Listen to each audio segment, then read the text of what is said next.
श्री विष्णु सहस्त्र नाम।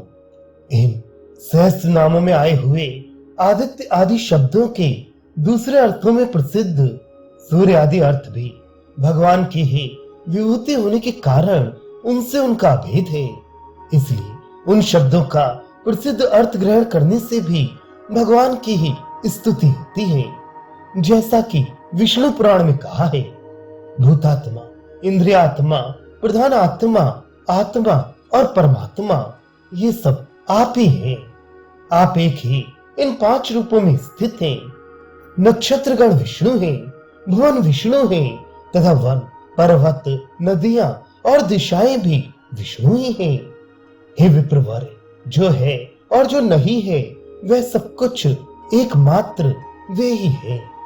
श्री गीता जी में आदित्यों में मैं विष्णु हूँ यहाँ से लेकर हे अर्जुन इन सबके बहुत जानने से क्या है। मैं अपने एक अंश से इस संपूर्ण जगत को व्याप्त करके स्थित हूँ। इस वाक्य तक यही बात है तथा ये संपूर्ण विश्व परमोत्कृष्ट ब्रह्म ही है। ये विश्व पुरुष ही है इत्यादि श्रुतियां भी यही कहती हैं। विष्णु आदि शब्दों की पुनरुक्ति होने पर भी वृत्ति के भेद से अर्थ का भेद होने के कारण उनमें पुनरुक्तता नहीं है तथा श्रीपति, माधव आदि शब्दों की वृत्ति एक होने पर भी शब्द भेद होने से उनकी पुनरुक्ति नहीं है। अर्थ की एकता होने पर भी यहाँ पुनरुक्ति दोषावह नहीं हो सकती, क्योंकि ये सहस्त्र नाम एक देवता कौन है इस प्रकार पूछने के कारण एक देवता विषय की है। इनमें जहाँ पुल्लिंग शब्द का प्रयोग हो वहाँ विष्णु, जहाँ स्त्रीलिंग शब्द हो वहाँ देवता और जहाँ नपुंसक लिंग हो वहाँ ब्रह्म को विशेष समझना चाहिए। यतः सर्वाणि भूतानि, यहाँ से लेकर संसार की उत्पत्ति, स्थिति और लय के कारण रूप ब्रह्म को ही एक देवता रूप से कहा गया है। इसलिए निरुपाधिक और सोपाधिक दोनों प्रकार का ब्रह्म पहले विश्व शब्द से बतलाया जाता है। विश्व अर्थात जगत का कारण होने से ब्रह्म को विश्व कहा गया है। पहले यह ये दिखलाने के लिए कि कार्य रूप वृक्ष आदि शब्दों से भी विष्णु की स्तुति उत्पन्न हो सकती है। विश्व इस कार्य शब्द से कारण का ग्रहण किया गया है, अथवा ये विश्व वास्तव में परम पुरुष परमात्मा से भिन्न नहीं है, इसलिए विश्व को ब्रह्म को कहा गया है। ये विश्व परमोत्कृष्ट ब्रह्म ही है, ये सब पुरुष ही है इत्यादि श्रुति से भी वास्तव में ब्रह्म से अतिरिक्त और कुछ भी सत्य नहीं है, अथवा प्रवेश करता है इसलिए ब्रह्म विश्व है। जैसा कि श्रुति कहती है, उसे रचकर उसी में प्रविष्ट हो गया, अथवा जिसमें मरकर प्रविष्ट होते हैं। इस श्रुति के अनुसार प्रलय काल में समस्त प्राणी इसमें प्रवेश कर जाते हैं, इसलिए ब्रह्म ही विश्व है। इस प्रकार वह कार्य रूप संपूर्ण जगत में प्रविष्ट है तथा संपूर्ण जगत उसमें प्रवेश करता है, इसलिए दोनों ही प्रकार से ब्रह्म विश्व है। कठोपनिषद में धर्म से अलग है और अधर्म से भी अलग है।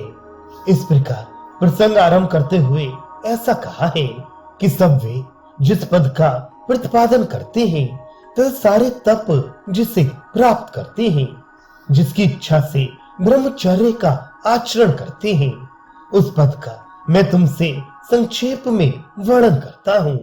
वह ओम बस यही है। यह अक्षर ही ब्रह्म है, यह अक्षर ही परम श्रेष्ठ है। इस अक्षर को जान लेने पर जो जिस वस्तु की इच्छा करता है उसे वही प्राप्त हो जाती है।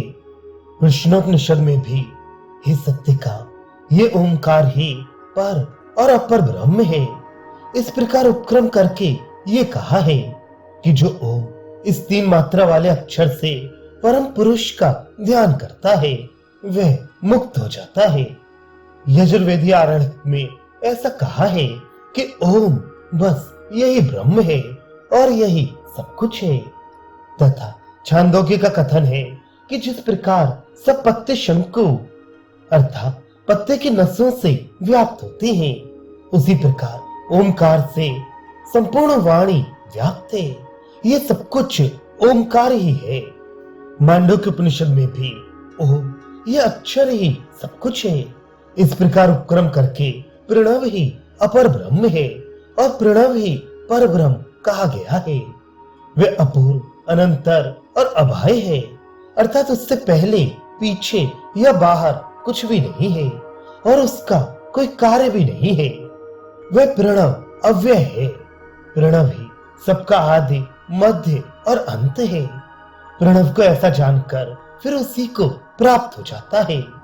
प्रणव ही को सबके हृदय में स्थित ईश्वर समझे। सर्वव्यापी ओमकार को जान लेने पर घोर पुरुष शोक नहीं करता। जिसने मात्राहीन और अनंत मात्राओं वाले द्वैत शून्य कल्याण स्वरूप ओमकार को जान लिया, वही मुनि है और कोई नहीं।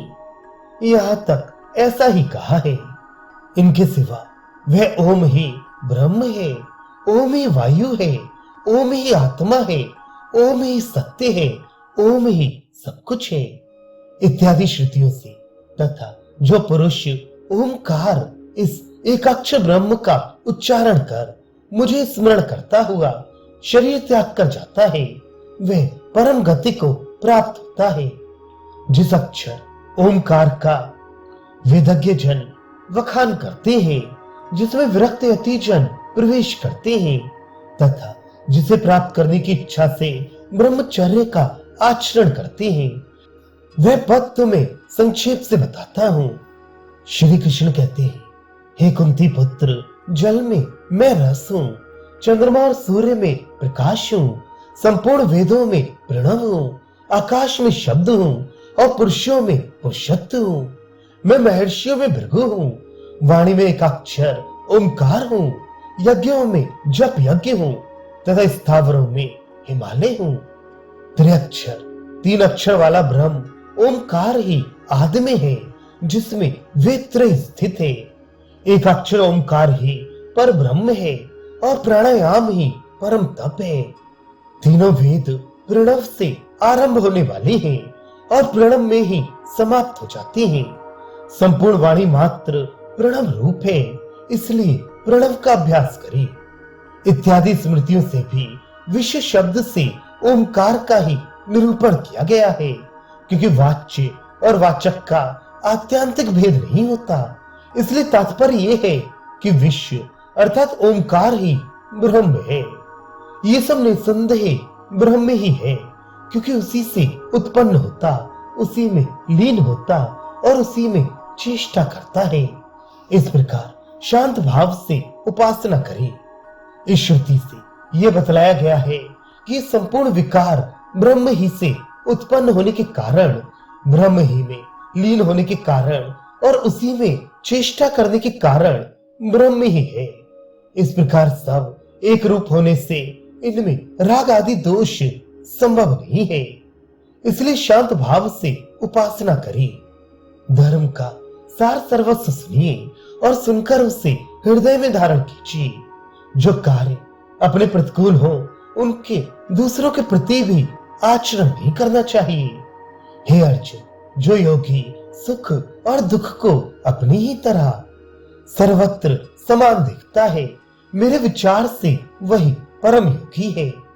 भीमसेन ने हनुमान जी से कहा है, इस देह में निर्गुण परमात्मा ही व्याप्त होकर स्थित है। उस ज्ञान गम्य परमात्मा का मैं अनादर और उल्लंघन नहीं कर सकता हूँ। यदि मैं शास्त्रों द्वारा उस भूत भावन परमात्मा का अनुभव न करता, तो हनुमान जी के समुद्रोल्लंघन के समान तुम्हें और इस पर्वत को भी लांघ जाता। प्रहलाद जी दैत्य पुत्रों से कहते हैं, यदि जीव आपस में वैर बांधकर एक दूसरे से द्वेष करते हैं, तो उन्हें देखकर बुद्धिमानों को उनके लिए इस प्रकार शोक करना चाहिए कि ओह, ये अत्यंत मोहग्रस्त हैं। हे दैत्यगण, ये सब मैंने एक पद को स्वीकार करके भेद दृष्टि वालों के साधन विषयक विकल्प बतलाए। अब तुम मुझसे उन सब का सार सुनो। ये संपूर्ण संसार विश्व रूप विष्णु का विस्तार है। इसलिए बुद्धिमानों को इसे आत्मा के समान अभिन्न भाव से देखना चाहिए। इसलिए तुम और हम अपने आसुरी भाव को छोड़कर ऐसा प्रयत्न करें जिससे शांति को प्राप्त हो। हे दैत्यगण, सर्वत्र समान भाव रखो, क्योंकि समता ही श्री अच्युत की आराधना है। प्रहलाद जी अपने पिता से कहते हैं, हे तात, मेरा ये प्रभाव ना तो किसी मंत्र आदि के कारण है और न यह मुझ में स्वाभाविक ही है। यह तो जिसके हृदय में श्री हरि विराजमान है उसके लिए साधारण बात है। हे तात, अपने ही समान जो दूसरों के लिए भी अनिष्ट चिंतन नहीं करता, कोई हेतु न रहने के कारण उसे पापों का फलरूप दुख नहीं होता। जो पुरुष मन, वचन या कर्म से दूसरों को दुख देता है, उस पाप कर्म रूप बीज से उसे पुनर्जन्म और अत्यंत अशुभ प्राप्ति रूप फल होता है। किंतु मैं अपने हृदय में और समस्त प्राणियों में विराजमान श्री केशव का स्मरण करता हुआ न किसी का अनिष्ट चाहता हूँ, न करता हूँ और न कहता ही हूँ। इस तरह सर्वत्र समान चित्त रहने वाले मुझे शारीरिक, मानसिक, वाचिक, दैविक अथवा भौतिक दुख कैसे प्राप्त हो सकता है। इस प्रकार श्री हरि को सर्वभूत में जानकर पंडितों को समस्त प्राणियों में अविचल भक्ति करनी चाहिए। साम, दान, दंड और भेद ये सभी उपाय शत्रु मित्र आदि को वश में करने के लिए बताए गए हैं। किंतु पिताजी, क्रोध न कीजिए, मुझे तो कोई शत्रु मित्र आदि दिखलाई ही नहीं देती। अतः हे महाबाहो, जब कोई साध्य ही नहीं है तो साधन से क्या लाभ है। हे तात, सर्वभूतात्मक विश्व रूप जगतपति परमात्मा गोविंद में शत्रु मित्र आदि भाव की बात ही कहाँ है। हे प्रभु, ये राज्य आदि तो भाग्य से प्राप्त होने वाले हैं। ये तो मूर्ख, अविवेकी, दुर्बल और अनित्यमानों को भी प्राप्त होते देखे जाते हैं। इसलिए जिसे महान वैभव की इच्छा हो वह पुण्य संपादन का प्रयत्न करे, और जो मुक्त होना चाहे वह समत्व के लिए प्रयत्न करे। देवता, मनुष्य, पशु, पक्षी, वृक्ष और सर्प आदि सब अनंत भगवान विष्णु के ही रूप हैं। ये पृथक पृथक स्थित से दिखाई देते हैं, किंतु वास्तव में एक ही है। ऐसा जानने वाले को ये संपूर्ण स्थावर जंगम जगत अपने समान ही देखना चाहिए, क्योंकि ये विश्व रूपधारी विष्णु के समान ही है। यह विष्णु ही है। ऐसा जान लेने पर वह अनादि और अविनाशी परमेश्वर प्रसन्न होता है, तथा उसके प्रसन्न होने पर संपूर्ण क्लेशों का क्षय हो जाता है। तथा गीता में भी कहा है कि अनेक जन्मों के अनंतर अंतिम जन्म में ज्ञानवान पुरुष मुझे इस प्रकार जानता है कि सब कुछ वास्तव ही है। वह ऐसा महात्मा अत्यंत दुर्लभ है। इन वचनों से यही बात सिद्ध होती है। अथवा हिंसा आदि से रहित होकर विश्व मात्र की स्तुति और नमस्कार आदि करनी चाहिए। ये दिखलाने के लिए ब्रह्म विश्व शब्द से कहा गया है। गीता में भी कहा है कि जो मेरे लिए कर्म करने वाला, मेरे ही परायण रहने वाला, मेरा भक्त, आसक्ति रहित और समस्त प्राणियों में वैर रहित होता है, हे पांडव, वह मुझे ही प्राप्त हो जाता है इत्यादि। यमराज ने भी अपने दूतों से कहा है, जो अपने वर्ण धर्म से विचलित नहीं होता, अपने सुहृद और विरोधियों के पक्ष में समबुद्धि है, तथा किसी वस्तु का हरण या किसी जीव का हनन नहीं करता, उस अत्यंत स्थिर चित्त पुरुष को विष्णु का भक्त जानो। वह निर्मल चित्त, मत्सरहीन, शांत, पवित्र चरित्र, समस्त प्राणियों का मित्र, प्रिय और हितकर वचन बोलने वाला तथा मान और माया रहित होता है। उसके हृदय में श्री वासुदेव सर्वदा निवास करते हैं। उस सनातन प्रभु के हृदय में निवास करते ही पुरुष इस लोक में प्रिय दर्शन हो जाता है। जिस प्रकार साल का नवीन पौधा अपनी सुंदरता से ही अपने अंतर्वर्ती अति रमणीय पार्थिव रस की सूचना दे देता है। ये संपूर्ण जगत और मैं एकमात्र परम पुरुष परमेश्वर वास्तवी है, जिसकी ऐसी मति हृदयस्थ परमेश्वर श्री अनंत में अविचल हो गई हो, उन्हें तुम दूर से ही छोड़कर निकल जाना। अरे दूतों, यम नियम आदियों से जिनके दोष दूर हो गए हैं, जो नित्य प्रति श्री अच्युत में मन लगाए रहती हैं, तो जिनके मद मान और मत्सर आदि निकल गए हैं, उन मनुष्य से दूर रहकर ही निकल जाना। इत्यादि वचनों से वैष्णव के लक्षण ऐसे ही होने के कारण विष्णु भक्त को हिंसा आदि दोषों से दूर रहकर श्री विष्णु के स्तुति नमस्कार आदि करनी चाहिए। ये बात सिद्ध होती है। श्रद्धा पूर्वक देना चाहिए, अश्रद्धा से नहीं। श्रद्धा से अग्नि प्रज्वलित की जाती है इत्यादि श्रुतियों से, तथा दाता का दान श्रद्धा से पवित्र होता है और अन्य अश्रद्धा के कारण नष्ट हो जाता है। इस स्तोत्र का श्रद्धा और भक्ति पूर्वक पाठ करने वाला आत्म सुख, शांति, लक्ष्मी, धृति, स्मृति और कीर्ति से युक्त होता है। हे दैत्य श्रेष्ठ, बिना श्रोत्रिय का श्राद्ध, बिना व्रत का अध्ययन, बिना दक्षिणा का यज्ञ, बिना ऋतु की आहुति, बिना श्रद्धा का दान और बिना संस्कार किया हुआ हवि, ये 6 तेरे भाग हैं। मुझसे द्वेष करने वालों का, मेरे भक्तों से द्वेष करने वालों का, निरंतर क्रिया विक्रय में आसक्त रहने वालों का, विधिहीन अग्निहोत्र करने वालों का पुण्य तथा श्रद्धा पूर्वक यज्ञ या दान करने वालों का दान। हे दैत्येंद्र, ये सब मेरी कृपा से तुझे प्राप्त होगा।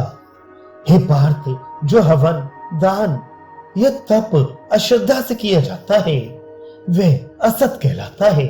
उसका न यहाँ न मरने पर ही कोई फल होता है। इत्यादि स्मृतियों से भी यही सिद्ध होता है कि श्रद्धा पूर्वक ही स्तुति नमस्कार आदि करनी चाहिए, अश्रद्धा से नहीं। ओम तत्सत, ये ब्रह्म का 3 प्रकार का नाम कहा गया है। भगवान के इस वचन से यह सिद्ध होता है कि स्तुति और नमस्कार आदि कर्म यदि असात्विक और गुणहीन भी हो, तो भी ब्रह्म के इन 3 नामों का श्रद्धा पूर्वक प्रयोग करने से गुण युक्त और सात्विक हो जाते हैं। ये पूजा, स्तुति और नमस्कार आदि विष्णु भगवान को आत्म रूप से चिंतन करके करनी चाहिए। महाभारत कर्म कांड में कहा है, बिना विष्णु रूप हुए विष्णु का कीर्तन ना करे, बिना विष्णु हुए विष्णु का पूजन ना करे, बिना विष्णु हुए विष्णु का स्मरण ना करे और ना बिना विष्णु हुए विष्णु को प्राप्त हो। विष्णु धर्म में कहा है, हे अनग, ये सब नाम पर ब्रह्म के ही है। भक्त जिस जिस वस्तु की इच्छा करता है, निसंदेह उसी को प्राप्त कर लेता है। उन जगत गुरु की आराधना करने से सब इच्छाएं पूर्ण हो जाती है। हे दालव्य, मनुष्य गोविंद को तन्मयता से ही प्राप्त कर सकता है। जो पुरुष तन्मय हो जाता है, वह अपनी इच्छित वस्तुओं को प्राप्त कर लेता है। इसमें कुछ भी अन्यथा नहीं है। श्री भगवद गीता में कहा है कि जो पुरुष एकत्व में स्थित होकर समस्त भूतों में स्थित मुझ परमात्मा का भजन करता है, वह सब प्रकार से बढ़ता हुआ भी मुझ ही में बढ़ता है। विष्णु पुराण का कथन है, मैं श्री हरि हूँ, ये समस्त संसार जनार्दन ही है। उस परमात्मा से अतिरिक्त और कोई कार्य कारण आदि नहीं है। जिसका ऐसा चित्त है, उसे फिर जन्म आदि से होने वाली द्वंद्व रूप व्याधियां नहीं होती। स्मृति कहती है, जहां गुरु का वाद या निंदा होती हो, वहां कान मूंद लेने चाहिए अथवा वहां से कहीं अन्यत्र चला जाना चाहिए। अतः ब्रह्म ही आचार्य रूप से स्थित है। अग्नि की प्रचंड ज्वाला के भीतर रहना अच्छा है, किंतु श्री हरि चिंतन से विमुख लोगों के साथ रहने का दुख अच्छा नहीं। कात्यायन जी के इस वाक्य से भी यही तात्पर्य निकलता है कि जहां श्री वासुदेव की निंदा होती हो वहां नहीं रहना चाहिए। जिसकी भगवान में अत्यंत भक्ति है और भगवान के समान ही गुरु में भी है, उस महात्मा को ही इन ऊपर कहे हुए अर्थों का प्रकाश होता है। श्वेताश्वतर उपनिषद के इस मंत्र से भी यही सिद्ध होता है कि श्री हरि और गुरु में पराभक्ति करनी चाहिए। जिसके नाम का विवश होकर भी कीर्तन करने से पुरुष सिंह से डरे हुए गीदड़ों के समान संपूर्ण पापों से तुरंत मुक्त हो जाता है। जानकर अथवा बिना जाने भी वासुदेव का कीर्तन करने से समस्त पाप जल में पड़े हुए नमक के समान लीन हो जाते हैं। मनुष्यों को नरक की पीड़ा देने वाले कली के अत्यंत उग्र पाप श्री कृष्ण का एक बार भी भली प्रकार से स्मरण करने से तुरंत लीन हो जाते हैं। श्री गोविंद एक बार भी स्मरण किए जाने पर मनुष्यों के सैकड़ों जन्मों में किए हुए पापों के समूह को इस प्रकार शीघ्र ही भस्म कर डालते हैं जैसे अग्नि रुई के ढेर को। जो जिव्या गोविंद गोविंद गोविंद ऐसा नहीं कहती, वह मुख रूपी बिल में रहने वाली सर्पणी के ही समान है। जो जिव्या दिन रात श्री गोविंद के गुण नहीं गाती, वह मनुष्य के मुख में जिव्या रूप से पाप की बेल ही रहती है। जिसने एक बार भी हरि इन दो अक्षरों का उच्चारण किया है, उसने मानो मोक्ष की ओर जाने के लिए कमर कस ली है। श्री कृष्ण को किया हुआ एक भी प्रणाम 10 अश्वमेध यज्ञों के यज्ञांत स्नान के समान है। उनमें भी 10 अश्वमेध यज्ञ करने वाले का तो फिर जन्म होता है, किंतु कृष्ण को प्रणाम करने वाले का पुनर्जन्म नहीं होता। इस प्रकार के वचनों से यही कहा गया है कि श्रद्धा भक्ति का अभाव होने पर भी नाम संकीर्तन समस्त पापों को नष्ट कर देता है। फिर श्रद्धा भक्ति सहित किया हुआ सहस्त्र नाम का कीर्तन उन्हें नष्ट कर देता है। इसमें तो कहना ही क्या है। पहले मन से संकल्प करता है, फिर वाणी से बोलता है। मन से जो बात सोचता है वही वाणी से कहता है। इन श्रुतियों से स्मरण और ध्यान भी नाम संकीर्तन के अंतर्गत ही सिद्ध होती है। विष्णु पुराण के अंत में श्री पराशर जी ने इस प्रकार उपसंहार किया है, जिसमें दत्तचित्त हुआ पुरुष नरकगामी तो होता ही नहीं, बल्कि स्वर्ग भी जिसका चिंतन करने में विघ्न रूप है, तथा जिसमें चित्त लग जाने पर ब्रह्मलोक भी तुच्छ मालूम होता है। और जो अविनाशी प्रभु शुद्ध चित्त पुरुषों के अंतःकरण में स्थित होकर उन्हें मोक्ष प्रदान करता है, उस अच्युत का कीर्तन करने से यदि पाप नष्ट हो जाते हैं तो इसमें आश्चर्य क्या है। भगवान श्री वेदव्यास जी ने भी महाभारत के अंत में इसी प्रकार उपसंहार किया है कि समस्त शास्त्रों का मंथन करके उनका बारंबार विचार करने पर यही एक बात सिद्ध होती है कि सदा श्री नारायण का ध्यान करना चाहिए। आप लोगों को सत्व गुण में स्थित होकर निरंतर एक श्री हरि का ही ध्यान करना चाहिए। हे विप्रगण, ओम इस प्रकार सदा जपा करो और केशव का ध्यान करो। इस प्रकार हरिवंश में कैलाश यात्रा के प्रसंग में महेश्वर ने भी एक हरि का ही ध्यान करना चाहिए, ऐसा कहा है। इन सब वचनों के अभिप्राय से ही सब धर्मों में मुझे ये धर्म सबसे अधिक मान्य है, इस प्रकार इसकी अधिकता बतलाई गई है। इस प्रकार लोक में एक देव कौन है, यहाँ से लेकर जीव किसका जप करने से मुक्त हो जाता है, इन 6 प्रश्नों के उत्तर में जिससे सब भूत हुए हैं इत्यादि प्रश्नोत्तरों से जिस ब्रह्म का वर्णन किया है वह विश्व शब्द से कहा जाता है, ऐसी व्याख्या की गई है। अब वह विश्व कौन है, ऐसी जिज्ञासा होने पर कहते हैं विष्णु। ऋग्वेद में भी तमो स्तोतारा इत्यादि श्रुतियों से सम्यक ज्ञान की प्राप्ति के लिए श्री विष्णु के नाम संकीर्तन का विधान है। इस श्रुति का अभिप्राय यह है कि हे स्तुति करने वालों, सत्य के सारभूत उस पुराण पुरुष को ही यथार्थ जानकर जन्म की समाप्ति करो। इन विष्णु के नामों को जानते हुए उनका उच्चारण भी करते रहो। अन्य लोग उनका जप करें चाहे ना करें, परंतु हम तो हे विष्णु आपके सुंदर तेज और सुमति को ही भजते हैं। विविष्टि अर्थात जो व्याप्त हो उसका नाम विष्णु है। तात्पर्य है कि वे देश काल वस्तु परिच्छेद से रहित है। महाभारत में कहा है, हे पार्थ पृथ्वी और आकाश मुझसे व्याप्त है तथा मेरा विस्तार भी बहुत है। इस विस्तार के कारण ही मैं विष्णु कहलाता हूँ। बृहन्नारायण उपनिषद की श्रुति है कि जो कुछ भी संसार दिखाई या सुनाई देता है, श्री नारायण उस सबको बाहर भीतर से व्याप्त करके स्थित है। आत्मबोध उपनिषद में कहा है, सर्वभूतों में स्थित एक एकाकार कारक रूप शोक मोह आदि से रहित परब्रह्म नारायण विष्णु का ध्यान करने से मनुष्य दुख नहीं पाता।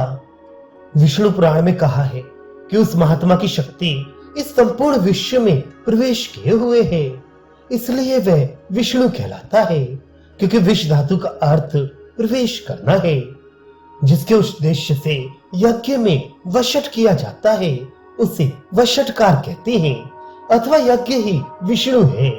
इस श्रुति के अनुसार जिस यज्ञ में वशट क्रिया होती है वह यज्ञ वशटकार है, अथवा जिस वशटकार आदि मंत्र रूप से देवताओं को प्रसन्न किया जाता है वही वशटकार है, अथवा प्रजापतिश्चा वशटकारश्चा।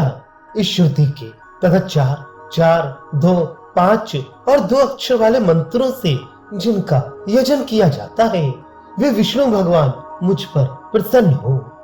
इस स्मृति के अनुसार देवता ही वशटकार है।